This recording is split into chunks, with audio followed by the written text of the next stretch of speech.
Sobre o canister, é incorreto afirmar que este dispositivo... Então vamos lá, que faltou um dispositivo aqui para ficar mais fácil, né? Canister, que equipamento é esse? Aonde ele fica? O que ele faz? É isso que a questão está pedindo. Só peço para você prestar atenção nisso aqui, ó. Incorreto. A questão está querendo saber qual que é a alternativa incorreta. Vamos ver? Absorve os vapores do combustível. Sim, o canister fica junto ao tanque de combustível e a finalidade dele é absorver os vapores de combustível. Envia os vapores para a câmara de combustão. Isso, ele pega esses vapores, que no caso seriam dispersados no meio ambiente, e envia para a câmara de combustão, que é para ser queimado. Também serve. Impede que gases se dissipem no meio ambiente? Sim, os gases do combustível, vapor de combustível ou gases, também serve. Converte gases tóxicos em gases inofensivos? Não. Aí já é a função do catalisador, que é outro dispositivo. Então a alternativa D é a incorreta. O canister não tem a função de converter gases tóxicos em gases inofensivos ou não nocivos. Combinadinho? Então guardem bem isso, tá? Canister não é um termo tão comum, não é um dispositivo tão conhecido. Aliás, poucos condutores, proprietários de veículos sabem que existe esse dispositivo ou então sabem onde fica esse dispositivo e para que ele serve. Então já estão sabendo aí, estão conhecendo. É uma coisa bem técnica, bem assim, do interior mesmo da parte mecânica, mas é importante você conhecer, você que está aí tirando a sua habilitação agora.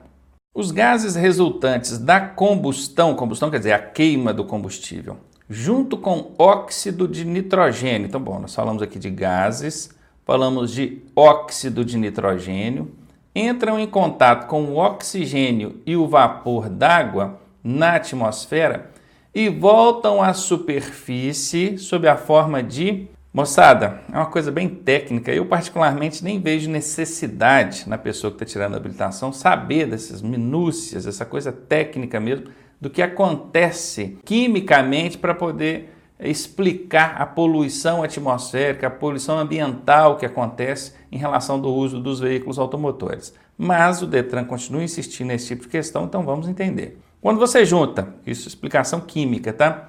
Gases resultantes da queima de combustível. Queimou o combustível, resultou em gases, sai lá pelo escapamento.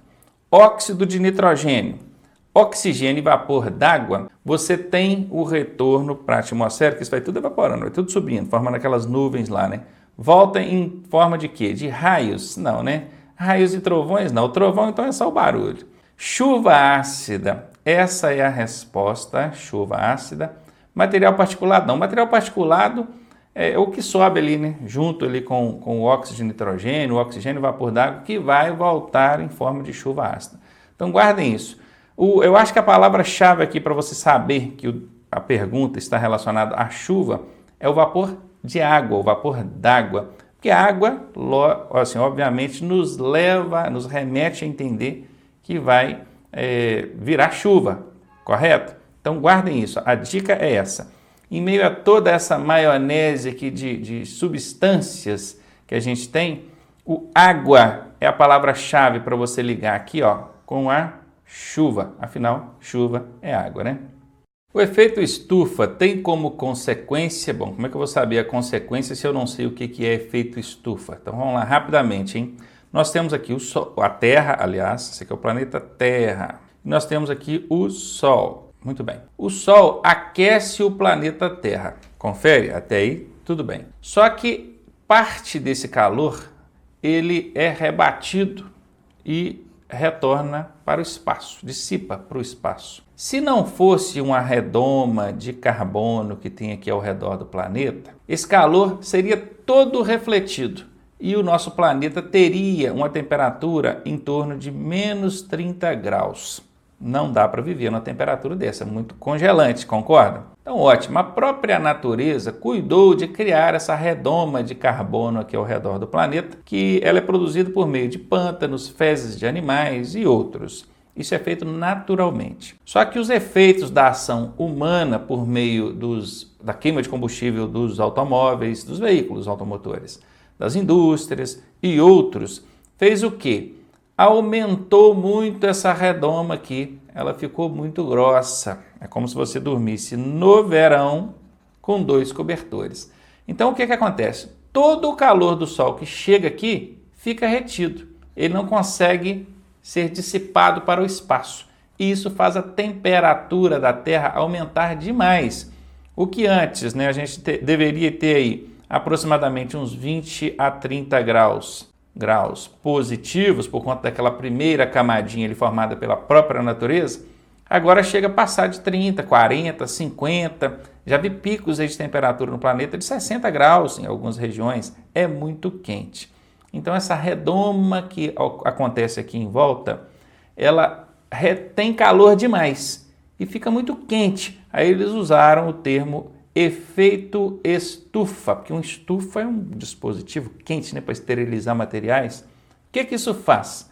Isso de cara, isso já começa provocando aqui derretimento das calotas polares, tanto a norte quanto a sul. É claro que isso não acontece de um ano para o outro, né, gente? Isso é com o passar de centenas de anos.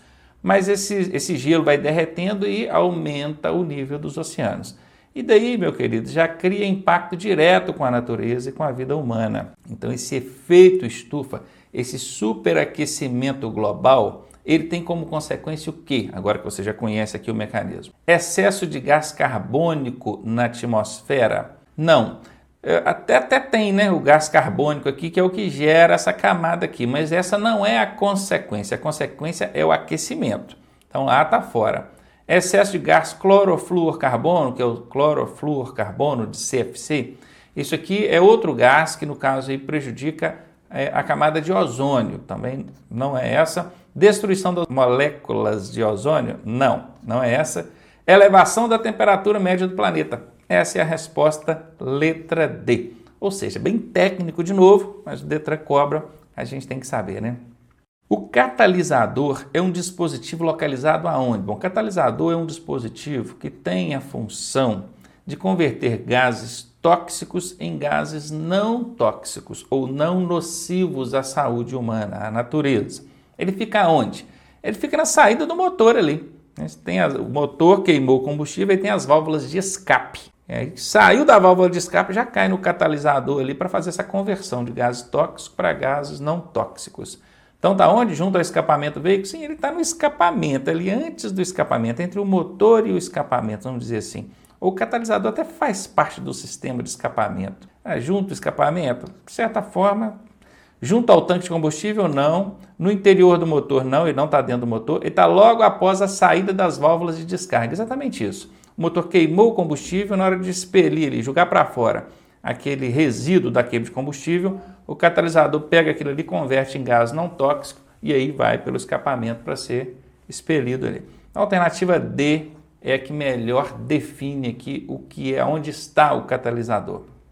Ao atravessar uma passagem de nível com uma ferrovia, passagem de nível é o cruzamento de uma linha férrea em nível, tá? Sem cancela, não tem ali aquela cancela para poder segurar você, não. O que você deve fazer, hein? Reduzir a velocidade de atravessar a via férrea? Não é só reduzir a velocidade, não. Quando a gente vai transpor uma passagem de nível, a ordem é parar. Então, reduzir somente não é parar. Parar é imobilizar totalmente. Letra A está fora. Parar o veículo, ok. Olhar para os dois lados, ambos os lados, ok. Efetuar o cruzamento com segurança, transpor a linha férrea com segurança, claro.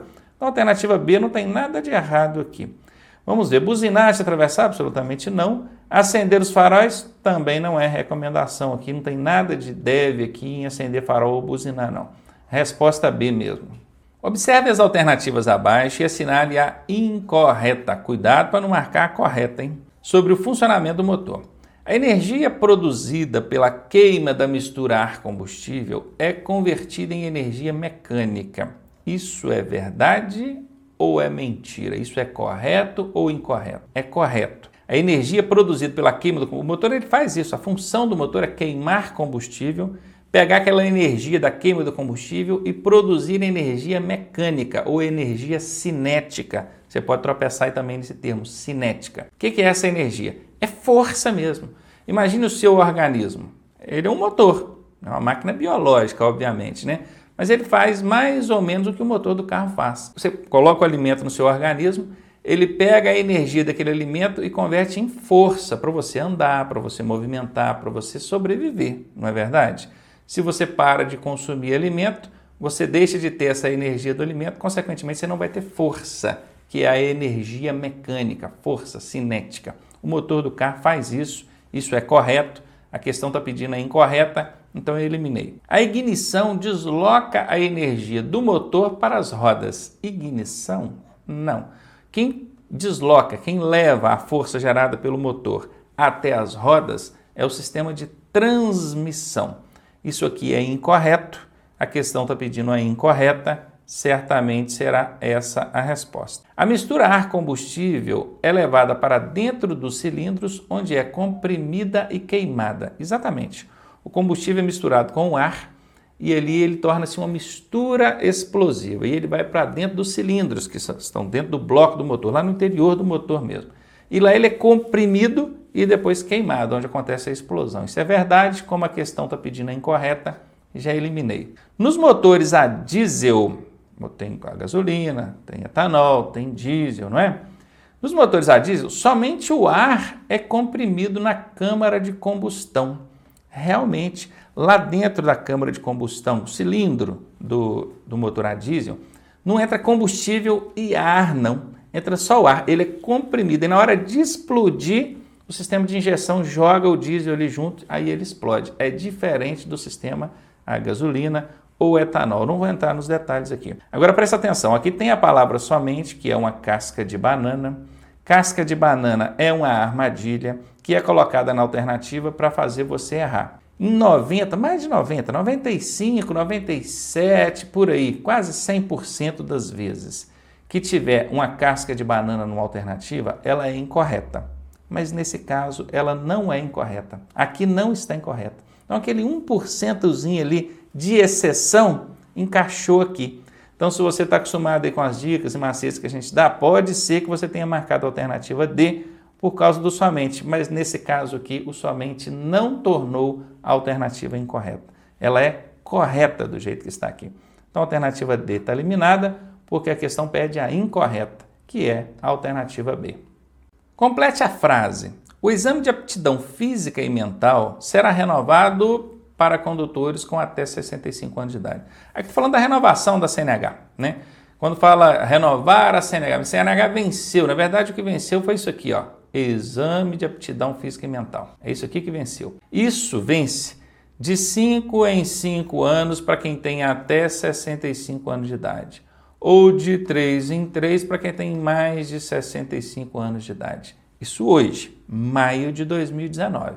O Bolsonaro, nosso querido presidente, já manifestou o interesse, o desejo de mudar isso aí, mudar essa regra.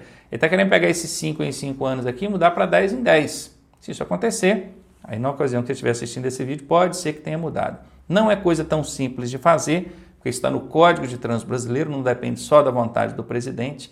Ele tem que apresentar um projeto de lei, tem que passar pelo Congresso, ser aprovado, voltar nele para sancionar e aí então alterar o Código de Trânsito Brasileiro. Isso é um processo demorado, isso não é feito com estalar de dedo, tá? Mas hoje, mais de 2019, vale aqui, ó, 5 em 5 anos. Então aqui vai ser 5, ou a cada 5 anos, né? Que tá aqui, ó, a cada 5 anos. Essa é a alternativa que vai encaixar aqui, ó, a cada 5 anos. Letra C. Ser aprovado no exame de direção veicular é a última exigência para o candidato obter a sua habilitação, nesse caso, habilitação provisória, PPD.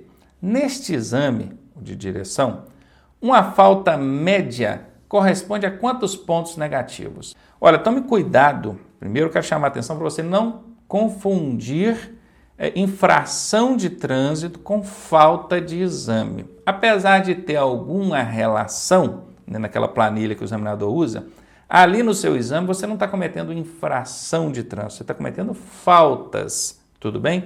Então é o seguinte, não confunda infração com falta. Infração, nós temos infrações leves, médias, graves e gravíssimas, e para cada uma delas tem uma pontuação.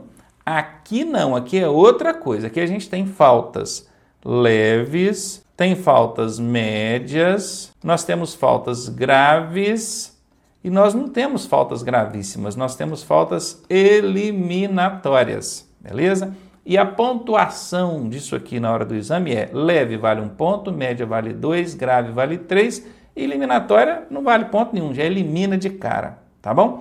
Lembrando que na hora do exame você não pode perder mais que 3 pontos. Então quer dizer que se você cometer uma falta grave, 3 pontos na hora do exame, já está reprovado? Não. Até 3 você ainda é aprovado. Passou de 3, 4, por exemplo. Cometeu uma grave e uma leve. Aí já é reprovado, tá bom? Cometeu 3 leves, só 3 leves, mais nada. Cometeu 3 faltas, mas leves, está aprovado, beleza? Então tá aqui, a falta média equivale a 2 pontos, está aqui a resposta A. Após a devida constatação de condução do veículo sob o efeito de álcool, será lavrado o auto de infração e adotadas as providências de ou pegar o camarada dirigindo alcoolizado. Constatação de condução do veículo sob efeito de álcool. Aqui não falou a quantidade. Será lavrado o auto de infração de trânsito, AIT, isso aqui chama AIT. E adotadas as providências de... Olha, isso aqui está diretamente relacionado ao momento da abordagem. Perceba, lavrado o auto de infração de trânsito. O agente de trânsito abordou, por meio do teste do etilômetro, constatou que a pessoa estava sob efeito de álcool e aí lavrou o auto de infração de trânsito. Nesse mesmo momento, ele precisa de adotar outras posturas, porque ele não pode deixar o camarada sair dali dirigindo esse veículo. Confere? Aí ele vai apreender o veículo? Não. Nem existe mais apreensão de veículo. Aí ele vai remover o veículo para o pátio? Não necessariamente. Só se o condutor, embriagado ali, não conseguir arranjar alguém para retirar esse veículo. Então, qual vai ser o procedimento? Ele vai reter o veículo. O seu veículo está aqui, ele não sai daqui com você dirigindo, não. Arranja alguém são e habilitado para poder retirar. Como é que chama essa postura do agente? O seu veículo está aqui, ele está aqui, está retido. Isso é uma medida administrativa. Onde está isso? Aqui, medidas administrativas previstas pelo Código de Trânsito Brasileiro. Então ele vai lavrar o auto de infração, que o pessoal chama de multa, ainda não é a multa, mas já o pessoal conhece como multa, e vai adotar medidas administrativas, nesse caso a retenção do veículo e o recolhimento da habilitação do condutor bebum. Letra C aqui é a resposta. Utiliza-se de legendas e pictogramas para identificar as vias. Legendas e pictogramas, símbolos, desenhos, tá bom assim? Para identificar as vias, os destinos, os locais de interesse, além de orientar os condutores quanto aos percursos, distâncias e serviços auxiliares. O que é isso, hein? Sinalização de advertência? Não. Sinalização de advertência não indica sobre serviços auxiliares. Então, aqui está fora. Sinalização de indicação? Sim, a sinalização de indicação tem todas essas finalidades aqui. Certamente será essa a resposta. Dispositivos auxiliares? Não. Letra C está fora. Dispositivos luminosos? Também não. Letra B. Nós temos aí sinalização de regulamentação, nós temos sinalização de advertência e nós temos sinalização de indicação. Regulamentação são as impositivas, aquelas pode, não pode, elas proíbem, ou então permitem ou restringem. Advertências são aquelas que alertam sobre riscos e circunstâncias encontrados na via.